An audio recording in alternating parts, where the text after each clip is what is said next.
Welcome dear students and friends. आज की इस नई वीडियो के साथ आपके साथ महफ़ गुफ्तगू होने का दोबारा मौका मिल रहा है। आज की ये वीडियो जो है वो पॉलिटिकल सिस्टम ऑफ पाकिस्तान के बारे में है और ख़ास तौर पर पाकिस्तान के जो इब्तदाई 10 साल हैं यानी 1947 से लेकर 1956 तक की जो मुख्तलिफ़ सियासी सरगर्मियाँ यहाँ पे हुई, हुकूमतों की तब्दीली होती रही और मुख्तलिफ़ जो मामलात होते रहे और दस्तूर साज़ी के लिए जो कोशिशें की जाती रहीं, उस सिलसिले में जो है ये वीडियो जो है वो तैयार की गई है। उम्मीद है आपको पसंद आएगी और आप अपने इम्तिहानात के सिलसिले में जो है वो भरपूर इससे इस्तिफ़ादा कर रहे होंगे। इस्लामिक रिपब्लिक ऑफ पाकिस्तान, तो बुनियादी तौर पे जो है Islamic Republic of Pakistan Pakistan का जो सरकारी नाम है, ऑफिशियल नेम है, वो है Islamic Republic of Pakistan. Republic जो है ऐसी रियासत को कहते हैं जिसका हेड ऑफ़ द स्टेट यानी सरबराह रियासत मुंतखब होता हो, यानी वो मरूसी ना हो। ऐसी रियासत जिसमें सरबराह रियासत यानी हेड ऑफ़ द स्टेट मुंतखब हो डायरेक्टली और इनडायरेक्टली, लेकिन वो मरूसी ना हो, तो ऐसी रियासत को रिपब्लिक कहते हैं। इस एतबार से देखा जाए तो सऊदी अरब एक रिपब्लिक नहीं है क्योंकि उसका सरबराह जो है वो मरूसी होता है। बरतानिया एक रिपब्लिक नहीं है क्योंकि वहाँ पे हेड ऑफ़ द स्टेट जो है वो मरूसी होता है, जो बादशाह है वो मुंतखब नहीं होता।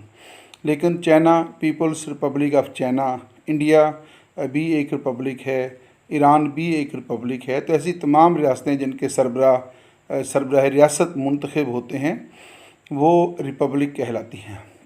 दूसरा मैं यहाँ पे थोड़ी सी मुख्तसर वजाहत करना चाहूँगा कि पाकिस्तान के नाम के साथ लफ्ज़ इस्लामिक भी इस्तेमाल होता है, इस्लामिक रिपब्लिक ऑफ पाकिस्तान, क्योंकि पाकिस्तान जो है एक नज़रियाती रियासत है, लिहाजा ज़रूरी है कि इसके नाम से वाज़ेह हो कि ये किस नज़रिए की हामिल रियासत है।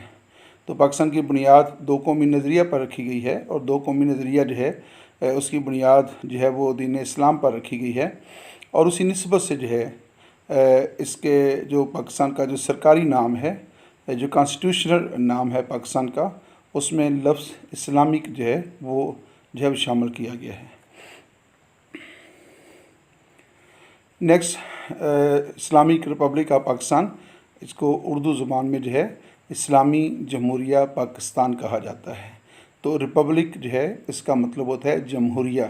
बाज़ लोग जो हैं, बाज़ बच्चे गलती से जो है जमहूरिया को जमहूरियत से लेते हैं, लेकिन जमहूरियत और चीज़ है, जमहूरिया उससे मुख्तलिफ़ चीज़ है। जमहूरिया से मुराद है रिपब्लिक और जमहूरियत से मुराद होता है डेमोक्रेसी। तो दो मुख्तलिफ़ चीज़ें हैं, इसको आपस में आपने जो है वो मिक्सअप नहीं करना। तो इस्लामी जमहूरिया पाकिस्तान जो है उसका क़याम जो है 14 अगस्त 1947 को जो है वो अमल में आया था। MCQs का सिलसिला शुरू करते हैं। इस सिलसिले में पहला MCQ है, हुकूमत बरतानिया की तरफ से किस मनसूबे के तहत पाकिस्तान और भारत को आज़ाद रियासतों का दर्जा दिया गया था? कबीना मिशन प्लान के ज़रिए, वेवल प्लान के ज़रिए, 3 जून 1947 का मनसूबा, या फिर करारदाद पाकिस्तान? तो इसका दुरुस्त जवाब है 3 जून 1947 का मनसूबा, यानी तकसीम हिंद का मनसूबा जो है, जिसके मुताबिक हिंदुस्तान को दो मुख्तदर रियासतों के दरमियान तकसीम किया गया था, that is called 3 June plan. तो 3 जून 1947 को ये मनसूबा पेश किया गया था। 18 जुलाई 1947 को जो है हुकूमत बरतानिया ने इसकी बाकायदा तौर पर मंजूरी दे दी और फिर 14 अगस्त 1947 को जो इक़्तिदार आला है वो पाकिस्तान के सुपुर्द कर दिया गया और 15 अगस्त को जो है अगले ही दिन जो है वो भारत के हवाले जो था वो इक़्तिदार आला किया गया। नेक्स्ट ऑप्शन है, कानून आज़ादी हिंद के मुताबिक पाकिस्तान का अबूरी आइन करार पाया। Government of India act 1919, government of India act 1935, 14 नकात 1929, government of India act 1935।